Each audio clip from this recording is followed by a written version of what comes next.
Today I have a Chrysler Grand Voyager. It's a CRD engine with a 6-speed 62T transmission.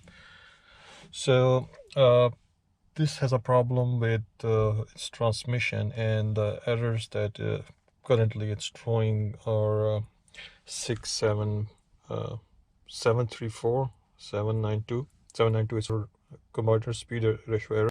Apart from that, when it was initially scanned, it also threw in codes like 731, 733, 734, and 1790.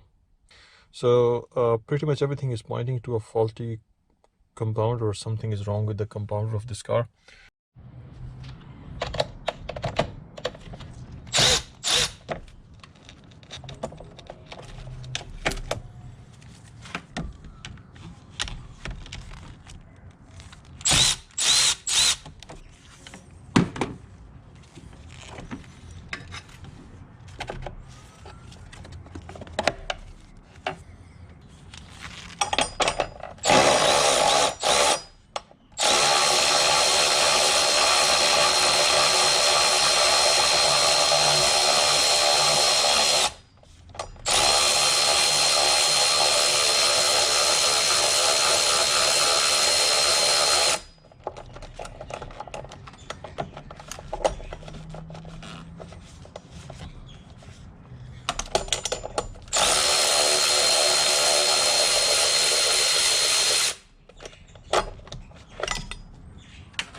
At this particular point, we have to empty this reservoir. You have two options. First of all, to save the fluid that's inside, or just unplug the bottom hose and get rid of the fluid. I'll try to save it. I have this setup over here. I have a long tube, and I'm gonna siphon out some of, in fact, all of the coolant, the max that I can, from this reservoir.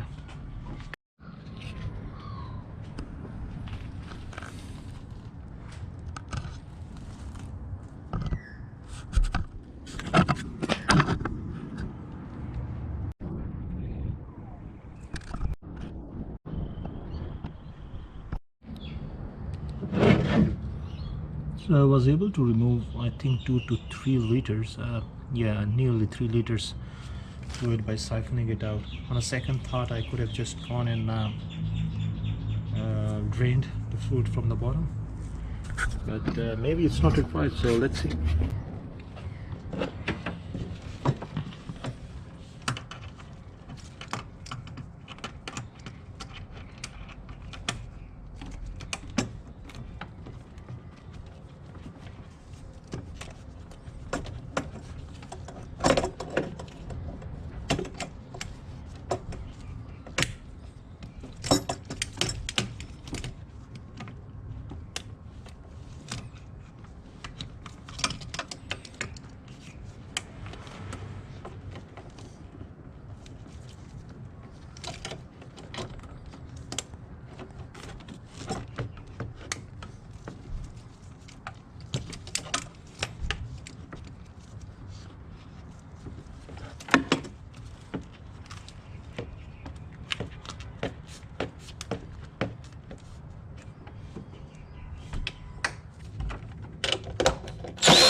Now with the airbox, battery and coolant reservoir out of the way, the last but not least, we have to move this PCM.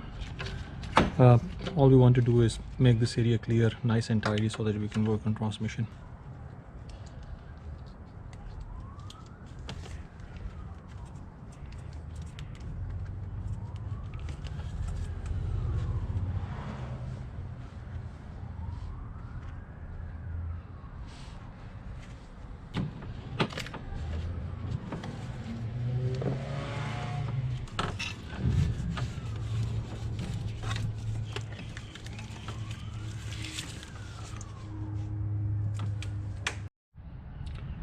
So what I did here is that I removed the two transmission cooler pipes from here and here. So there were two clips in there which were a bit fiddly. So I removed those clips first, pulled out both the tubes, and then pushed those pins back in there, so that all I have to do is to push the tubes back and it will snap fit. Then I removed the transmission connector from underneath. Can't see from here. That's the transmission connector that's disconnected. So once it was disconnected, I moved the tubes out of the way down there. So now they're dripping some fluid. So the purpose is that we can have some extra space in here. Now I'll go ahead and try to remove this thing, the cover at the top, this paper cover that's covering the front of the transmission. I'll remove this intake crossover pipe first. There's a band over here and a band at the other end. I'll remove this thing out of the way, and after that I'll try to sort out these cable harnesses so that I can reach efficiently into the front of the transmission. So now it looks like we may have some space to actually move things around. We can see the front of the transmission. So it looks like this may have been serviced in the past and may have been removed. So let's go ahead and remove some of the clips that are holding it. I'll just go ahead and remove this front pin, the front transmission pin that contains the valve body and the TCM, and then I'll go ahead and remove the wheel, this side flap over here, so that we can get a look at the compounder. So the plan is we are not going to remove the bottom, we are just going to remove the front of the compounder, front of the TCM, and that's why we'll be able to take out the compounder. I'll just go ahead and remove this front pin, the front transmission pin that contains the valve body and the TCM, and then I'll go ahead and remove the wheel, this side flap over here, so that we can get a look at the compounder. So the plan is we are not going to remove the bottom, we are just going to remove the front of the compounder, front of the TCM, and that's why we'll be able to take out the compounder. So I managed to remove the front pan that was covering the valve body.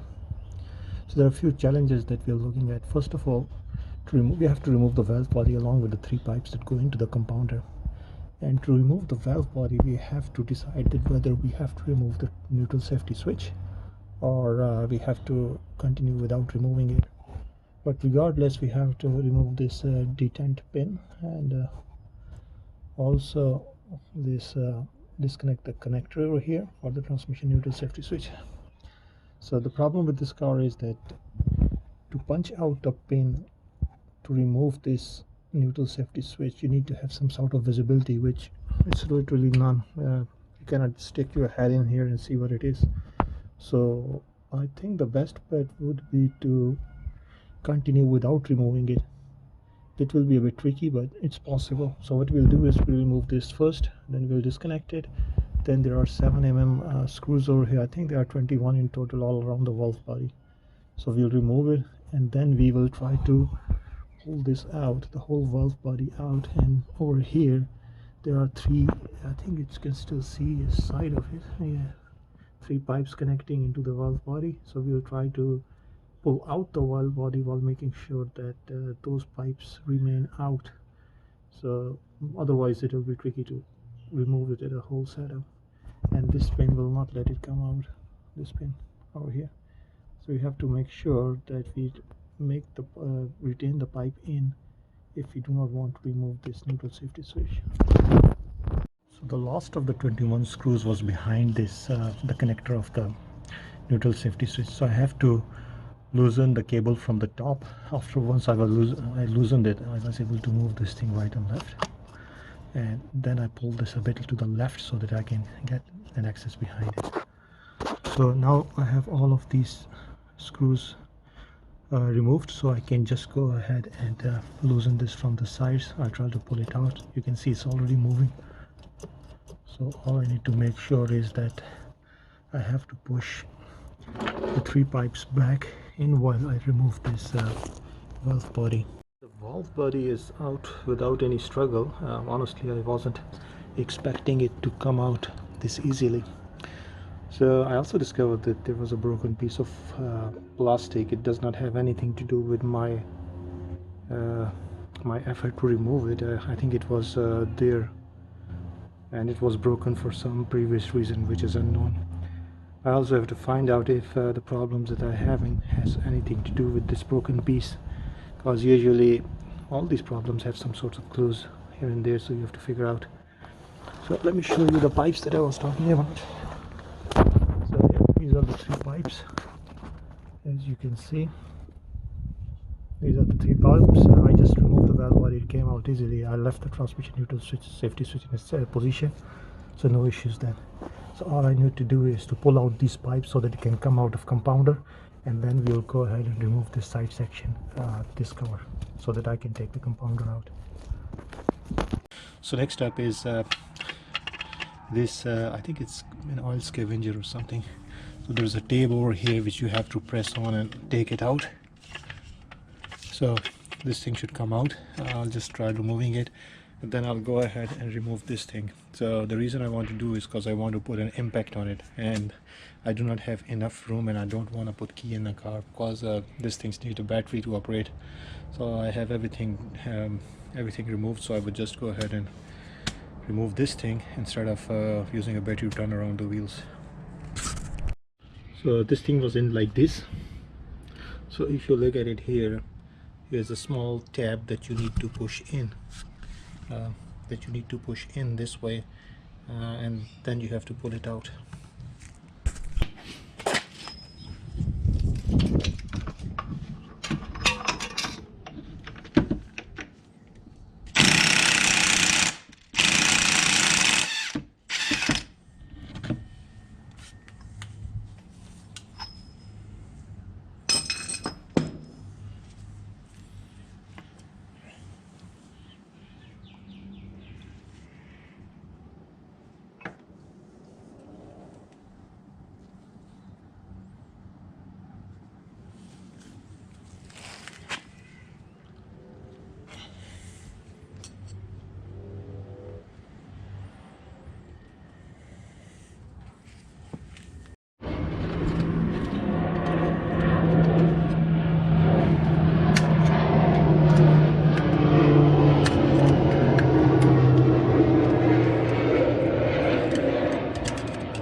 So I removed this ring.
Now let's open it and see what we can find in there. Completed the disassembly of my compounder. I did not go through the process of doing that because it's pretty much the standard process, and there are lots of good videos, better videos available on the internet to do that. Just want to show that this is the problem that I found. The low clutch apply piston, you can see that it's cracked, and a lot of pressure was leaking. So when this piston was applied, the pressure would leak and the low clutch would not apply. That's why I was getting all those errors. Apart from that, I have the car that had 184,000 kilometers on it, and the direct clutch pack looks really good. The low apply clutch pack is a little bit worn as compared to this one. And I think it makes sense because if this wasn't applying the correct pressure, then it was partially applied all the time, and that would have resulted in getting the clutch material off of those discs. So I also assembled a high clutch pack and direct clutch pack, and this molded piston for the direct clutch looks really good. I will reuse it. I'm just going to replace this one for sure, and apart from that, I'll just may think about replacing the clutch pack, and I'll have to buy a new case bolt, the front 50 mm bolt, to put the compounder in. So that's pretty much it. So I bought this tool off of Amazon. It's a really cheap tool, and the way it works is you put your clutch pack behind it, under it actually, like this, and then you put this plate, the black plate, behind it, and then you tighten on the nut. So it presses it in and releases the pressure off of these pistons, and you can remove those circlips. So yeah, if you want to do this job DIY at home, then this probably would be an ideal tool. It's a bit fiddly to work with, but it gets the job done for a really good price. So one of the problems that people see themselves in when they are trying to put the compounder back in is that it will not go all the way in. So there are a few things and tricks. If you look out for them, it will not be a big problem. So the first thing you need to look out for, that if you look inside this sun gear, let me bring it out.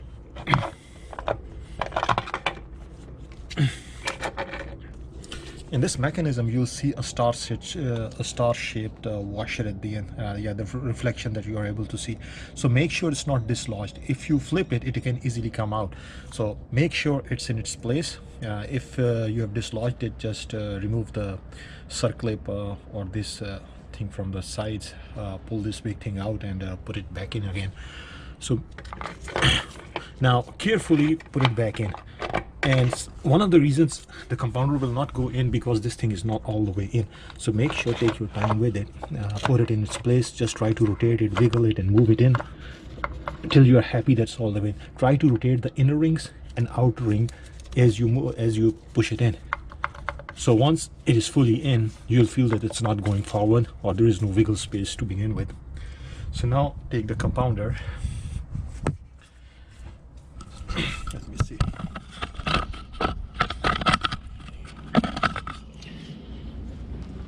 I'll need both hands for it. Okay. So carefully place the compounder and align its splines and slightly push it in.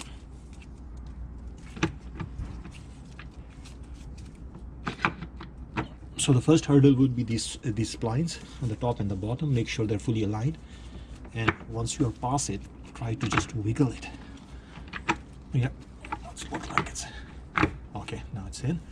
And now you are in a position where you see that there is about a centimeter of space which you need more. So this is where people will just start hammering it. You don't have to hammer it. You just have to wiggle it and rotate this inner mechanism to make your space for it, and it will eventually fall in its place. Oh, there it is. Now we have the space where we can put the big circle up in.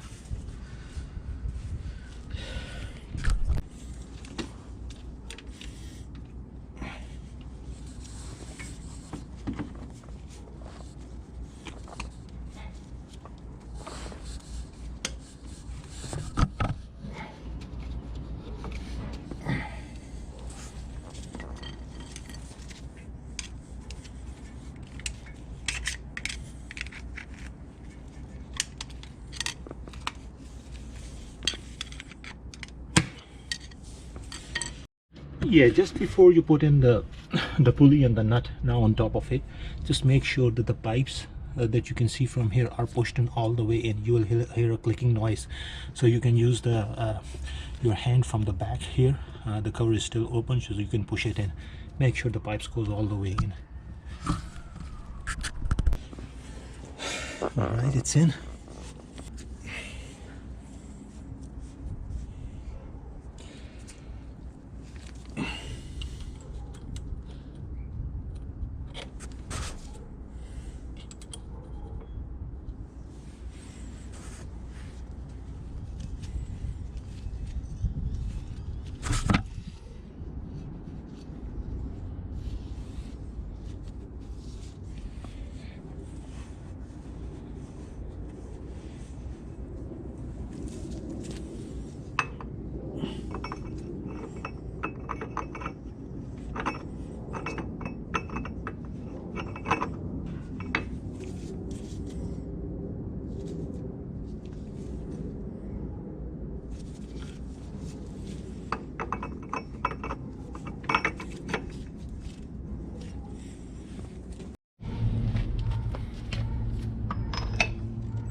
So I realized that one of the nooks in mine are broken now. So this one's intact. There was another one here which went into this side.